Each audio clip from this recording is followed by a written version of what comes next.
A graça e a paz a todos que estão assistindo esse vídeo aqui. Quem está falando é o pastor Pedro. Estou falando aqui de Chapecó, Santa Catarina. E em especial um abraço ao pastor Renato, que é uma pessoa muito especial na nossa vida e pediu para que eu mandasse essa mensagem aí para a igreja. Eu quero falar um pouquinho hoje sobre esse período que a gente está vivendo, né? Esse período aí de quarentena em relação a toda essa situação relacionada ao coronavírus, né? E trazer uma palavra, ao mesmo tempo que é uma palavra de conforto, mas também é uma palavra de atenção para a igreja. Nós precisamos estar atentos a algumas coisas. É uma situação bem complicada, né? Você fica acompanhando nas redes sociais as pessoas às vezes brigando muito em relação a isso, e não sou diferente, porque nós temos convicções de fé, temos convicções políticas, temos convicções ideológicas, e é muito comum então que nas redes sociais, num período como esse, as pessoas discutam muito. Mas é uma questão que a gente sabe que pode ser passageira ou levar mais tempo, mas a questão é: qual é o nosso posicionamento enquanto cristãos diante de tudo isso que está acontecendo?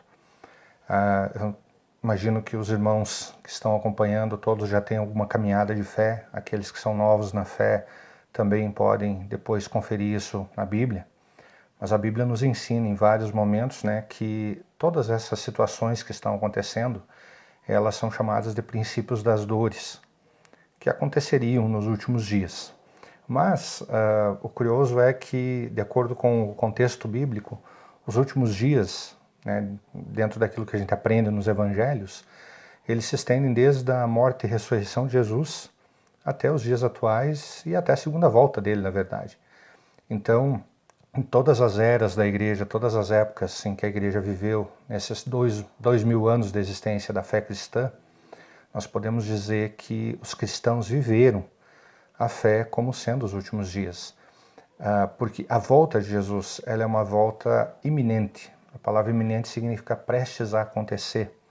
Então nós temos que estar sempre prontos. Se você lê nos evangelhos, se você lê em Atos dos Apóstolos, se você lê as cartas de Paulo, as demais cartas apostólicas, você vai perceber que os cristãos do primeiro século, eles já viviam como se Jesus estivesse prestes a voltar.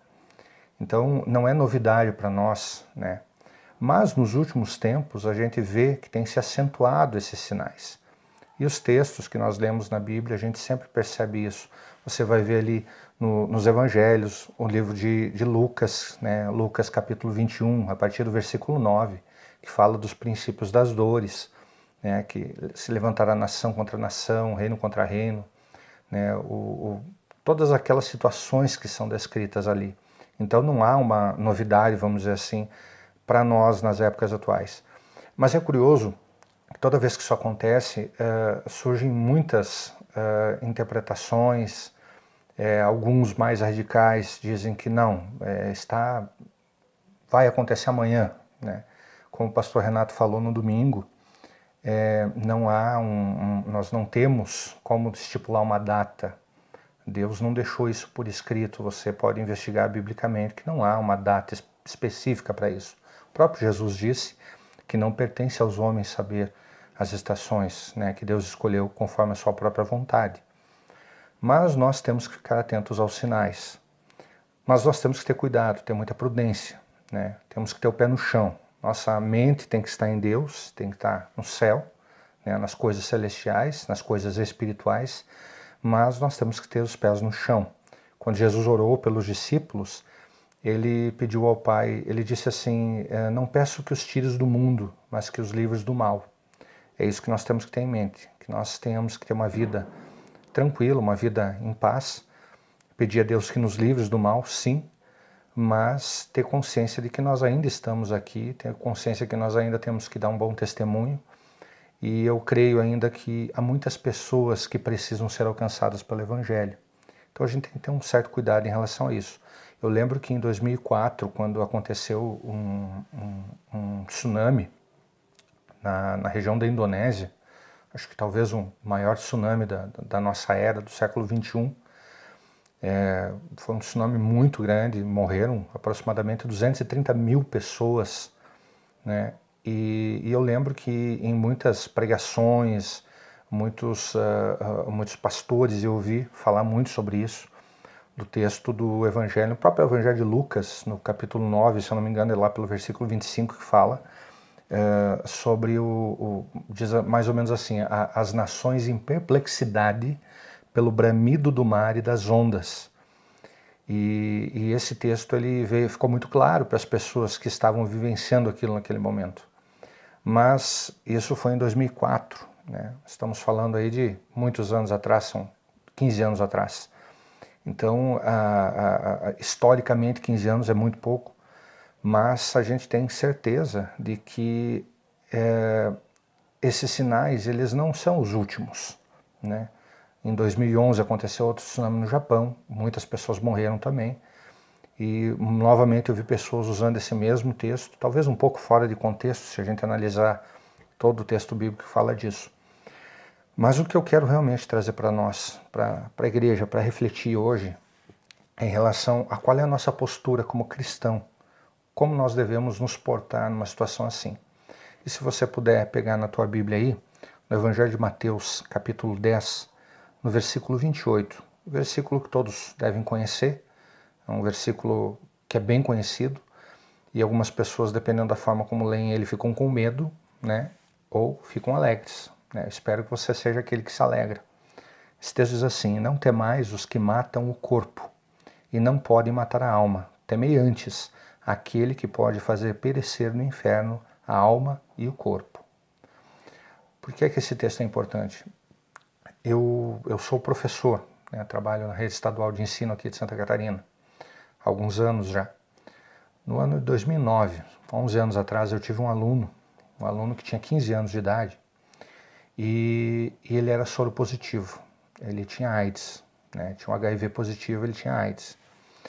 Ele contraiu a doença no parto, ele não foi uma pessoa que tenha feito algo especificamente para se contaminar. A mãe dele era uma pessoa que tinha o vírus, uma vida bastante infeliz, uma pessoa que se drogava, se prostituía para poder comprar droga, e ele acabou sendo contaminado no momento do parto. Né? Naquela época ainda não existia digamos, a técnica que eles usam hoje, que é tirar todo o útero da mãe praticamente para fora, a placenta inteira e só depois tirar o bebê para não ter contato com o sangue. Naquela época não tinha isso e ele acabou pegando o vírus no momento do parto. Uns meses depois do nascimento dele, a mãe dele morreu, faleceu. O pai ele nunca soube quem era, a mãe nunca disse também. E ele foi criado pela avó. E esse aluno ele me contou isso, confiou em mim para contar isso, porque não é o tipo de assunto que eles gostam de contar. É curioso como as pessoas, às vezes, apesar de toda a informação que nós temos, as pessoas ainda têm receio, têm medo até de tocar na pessoa, sentar no mesmo lugar onde ela senta, fazer um trabalho em conjunto. Ele contava que os colegas, quando ele revelava isso, os colegas já não queriam mais ter amizade com ele, então era muito triste. Então ele selecionava as pessoas em que ele podia confiar, que ele achava que podia confiar e contava sobre isso. E eu fui uma pessoa, digamos assim, privilegiada, porque eu acabei conhecendo uma pessoa maravilhosa. Um menino com 15 anos acabou me ensinando algo que eu trago para a minha vida, assim, me marcou muito. Né? Ele disse que quando ele cresceu o suficiente para entender o que ele tinha, né, que ele sabia que ele tinha algo diferente, quando ele veio para a escola, principalmente, ele tomava o coquetel de remédios que ajudava a prolongar a vida, no caso, né? Eu não vou saber explicar exatamente como funciona, mas basicamente tomando aquele coquetel de remédios a pessoa não desenvolve a doença. Ela tem o vírus no corpo, pode inclusive transmitir, mas ela não desenvolve a doença. E ele, quando ele cresceu, ele entendeu, participando das aulas, entendendo o que aquilo significava, ele disse que no começo ele ficou muito revoltado. Ele disse, poxa, quem é o culpado disso tudo é minha mãe, quem é a culpada, no caso, é minha mãe. Mas ela já faleceu, eu não tenho como colocar a culpa nela. E no começo eu chegava a pensar que a culpa era do mundo, ele dizia assim. Mas ele sabia que algo não estava certo e aí ele pensou consigo mesmo, um jovem ainda, imagina, um menino, uma criança praticamente com 9, 10 anos, ele se fez a seguinte pergunta: eu sei que eu vou morrer, né? Não que os outros não vão morrer, mas eu tenho mais certeza da minha morte do que os demais, do que as demais pessoas. Porque para mim isso é uma coisa certa, não tem saída. Não que os outros não vão morrer, mas eu sei que eu vou morrer, tenho mais certeza disso. E se isso é uma certeza para mim, eu preciso saber para onde eu vou. O que vai acontecer comigo? Será que tudo acaba na morte? Será que tem um destino? Será que tem um céu, um inferno? E ele disse que ele começou a procurar em várias religiões. A cidade de Chapecó é uma cidade grande, relativamente, né, a maior aqui do oeste do estado de Santa Catarina, mais de 200 mil habitantes, para a nossa região aqui é grande. E aqui nós temos muitas manifestações religiosas, muitas religiões. E ele procurou em várias religiões. Ele foi desde centro espírita, terreiro de Umbanda, Candomblé. Ele procurou na Seixonoye, crenças orientais, no espiritismo, né, a crença da reencarnação. E até que um dia, uma das últimas opções que ele teve, ou que ele se preocupou em procurar, foi o Evangelho, né? Ele acabou conhecendo uma pessoa que não levou ele necessariamente para uma igreja, mas apresentou o Evangelho para ele. E se propôs a discipular ele, ensinar ele todas as semanas, né? E ele foi aprendendo do Evangelho, aprendendo com aquela pessoa, e acabou com o tempo indo para uma igreja. E me contou isso assim de coração aberto. E um dia eu até perguntei para ele assim, e me diz uma coisa, conhecendo o Evangelho, sabendo do poder que Deus tem, sabendo daquilo que está escrito no Evangelho, ele me disse, eu perguntei para ele assim, você tem, né, já pensou em pedir a Deus a cura? E ele, sim, professor, eu já orei, pedi eu mesmo a Deus, eu pedi que orassem por mim, pastores oraram por mim, muitos, mas eu não fui curado. Mas ele me disse assim, mas olha, professor, a minha fé não está baseada na cura. A minha fé não está baseada naquilo que Deus pode fazer por mim. A minha fé está baseada naquilo que Deus já fez por mim. Jesus morreu por mim, para mim ser salvo. E a maior dúvida que eu tinha era o que acontece, para onde eu vou depois que eu morrer. Essa dúvida o Evangelho me tirou, né? O Evangelho não apenas escrito, mas o Espírito Santo revelou isso no meu coração. E hoje eu digo, professor, assim, eu sei para onde eu vou o dia que eu morrer. Então eu não tenho medo da morte, eu não tenho medo de morrer. Eu não tenho medo de morrer. Não que eu queira morrer, eu quero viver, eu quero fazer muita coisa ainda, mas se acontecer de eu morrer, eu estou tranquilo, porque eu sei para onde eu vou. E ele me disse uma coisa, e é isso que eu quero que vocês entendam, né? Ele disse isso e isso marcou muito no meu coração. Ele disse assim, professor, nessas minhas andanças, nessas minhas pesquisas, nas diversas crenças e religiões, eu descobri uma coisa. As pessoas vivem como se nunca fossem morrer. Elas vivem como se nunca fossem morrer. As pessoas não se preparam para a morte, quer seja a morte delas ou a morte de pessoas com quem elas convivem e pessoas que elas amam. E isso marcou muito no meu coração. As pessoas vivem como se nunca fossem morrer. Esse momento que a gente está vivendo, eu quero trazer esse ensino. Esse menino de 15 anos trouxe para mim. Porque até aquele momento eu já conhecia o Evangelho, eu sabia do sacrifício que Jesus fez por mim, eu sabia do amor que Deus tem por mim. Eu já sabia disso, eu não tinha dúvidas disso. Mas eu nunca tinha parado para pensar dessa forma. Eu também estava vivendo como se nunca fosse morrer. Nós pensamos que temos todo o tempo do mundo, né? E nós temos tempo, sim, mas não é todo o tempo do mundo. Nós não sabemos o dia de amanhã. Eu não saio, você não sai de casa. Nesse momento ninguém está saindo de casa, né? Mas quando nós, em tempos normais, saímos de casa para trabalhar, para estudar, para ir à igreja, você não sai de casa pensando, poxa, hoje talvez seja o último dia da minha vida. Você não faz isso. Eu não faço isso. Ninguém faz isso. Porque nós não queremos pensar nisso. Mas é uma coisa que é certa. Se Jesus não voltar nos próximos meses, nos próximos dias, nas próximas semanas ou nos próximos anos, provavelmente alguns de nós não vão mais estar aqui. E aí? Para onde nós vamos? A palavra nos ensina, a palavra nos dá essa esperança. Por isso eu sempre digo assim, um dos sintomas de quem é realmente salvo é não ter medo da morte. Não confunda não ter medo com querer morrer. Eu não quero morrer, eu quero viver. Tenho muita coisa para fazer. Tenho meus filhos, eu quero ver eles formados, eu quero ver eles sendo homens de bem. Eu tenho muitas pessoas ainda para quem eu quero falar de Jesus. Eu tenho muita coisa para fazer. Então eu não quero morrer. Mas Se acontecer, eu sei para onde eu vou, então eu estou tranquilo. Essa é a certeza que nós temos que ter. Independente da situação que vai ficar o país, se vão morrer muitas pessoas, se a economia não vai se recuperar, se vai ter uma situação calamitosa depois, eu não sei. Oramos a Deus e pedimos que não. Não queremos isso. Nós queremos ter paz. Mas independente do que aconteça, independente se Jesus está às portas, se ele vai voltar amanhã, se todos nós vamos ouvir o som, né, daquela trombeta, né, nos chamando, independente disso, nós temos que estar preparados. E é isso que eu quero te dizer, meu irmão, minha irmã que está assistindo, que vai ver esse vídeo. Você está preparado para isso? Você está preparado? Teu coração está preparado para isso? Você se preparou para o dia do Senhor? Você se preparou caso o Senhor ainda não volte e no dia de amanhã você venha a faltar para a tua família? Ou melhor, você preparou o teu coração para a ausência de alguma pessoa que você ama? Temos que estar preparados a não ter medo, né? O texto que nós lemos aqui, não temais os que temem, que matam o corpo e não pode matar a alma. Temei antes aquele que pode fazer perecer no inferno a alma e o corpo. Temer, no sentido bíblico, temer a Deus não é ter medo de Deus. É um amor respeitoso. Tá? É você obedecer a Deus baseado no amor, que é aquilo que a Bíblia nos ensina desde o início. Deus nos criou para termos um relacionamento de amor com Ele. Nós devemos amá-lo e ser amados por Ele.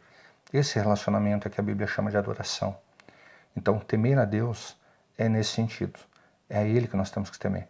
Não um vírus, não uma recessão econômica, não uma situação que vá destruir a economia do país, ou até mesmo que feche as nossas igrejas. Não, não é isso. Até porque se teve uma pessoa que me ensinou que igreja é muito além das quatro paredes, foi o pastor Renato, né? Eu não sei, vocês não me conhecem, a maioria dos que talvez estão assistindo, mas eu sou fruto de um bom, um ótimo discipulado feito pelo próprio pastor Renato. Eu e a minha esposa, né, nós fomos discipulados por ele, graças a Deus, e essa semente que ele plantou no nosso coração gerou muitos frutos, né? Hoje, graças a Deus, nós estamos na fé já há alguns anos e dessa nossa fé já geramos muitos frutos também. Então, esse discipulado faz toda a diferença. E então eu digo para vocês assim, meus irmãos, estejam preparados, estejam com o coração pronto, estejam felizes com aquilo que Deus nos dá, independente da situação que está ao nosso redor, independente de toda a situação que está acontecendo, a gente tem uma esperança que faz com que, por mais que a gente tenha que ficar dentro de casa, por mais que a gente tenha que ficar, digamos assim, recluso nessa quarentena, nós temos algo no nosso coração que nos mantém felizes, que é a esperança, a fé e a certeza de que se alguma coisa acontecer, nós vamos para um lugar melhor. Essa é a certeza que a gente tem que ter. Então grava isso no teu coração. Devemos temer aquele que pode fazer perecer no inferno tanto a alma quanto o corpo. E isso é um alento para nós, né? Aqueles que não conhecem ainda precisam conhecer. Por isso eu quero deixar então essa mensagem, deixar um abraço, né, de toda a minha família aqui de Chapecó, minha esposa Assunção, os meus filhos, o Arthur e o Pedro Henrique. E assim que for possível nós vamos visitá-los aí na cidade, aí, Caxias ou Bento Gonçalves, né? Vai depender da nossa possibilidade também. Tá? Que Deus os abençoe. Eu quero pedir que você feche seus olhos aí, se quiser acompanhar. Vamos orar e pedir a Deus que Ele possa estar nos dando essa paz, essa certeza. Amém? Fecha teu olho aí. Senhor nosso Deus, nosso Pai, em nome de Jesus, como teu servo, como teu filho, eu quero pedir que essa palavra e esse pequeno testemunho que foi dito agora aqui possa ser gravado no coração dos teus filhos, possa ser gravado no coração dos teus servos, e que todos aqueles que ouviram essa palavra possam alimentar-se dela, alimentar a alma, alimentar o espírito, para que em nome de Jesus eles tenham paz e tenham certeza da salvação. Nós sabemos, Pai, que a alegria que o Senhor nos dá não é a alegria do mundo, essa alegria que nós queremos ter, essa alegria que nos traz esperança, que nos traz alento em qualquer momento, Pai. Te agradeço por isso, peço que grave em cada coração, que abençoe cada um que está ouvindo essa mensagem, que abençoe cada irmão, cada irmã da igreja, cada pessoa que vai ter contato com esse material. Em nome de Jesus, Pai, peço que abençoe. Abençoe esse ministério, abençoe a vida do pastor Renato, abençoe a todos, Pai. E que em nome de Jesus nós possamos ter essa certeza no nosso coração. Não temos medo, não tenhamos medo da morte, não tenhamos medo disso, nós tenhamos certeza de que ela é apenas uma passagem para um momento, para um lugar melhor, porque o Senhor nos ama, Jesus morreu por nós para isso. Te agradeço por tudo isso, Pai, com a certeza da Tua bênção, em nome de Jesus. Amém. Amém, irmãos, que Deus abençoe e fiquem na paz. Até uma próxima mensagem.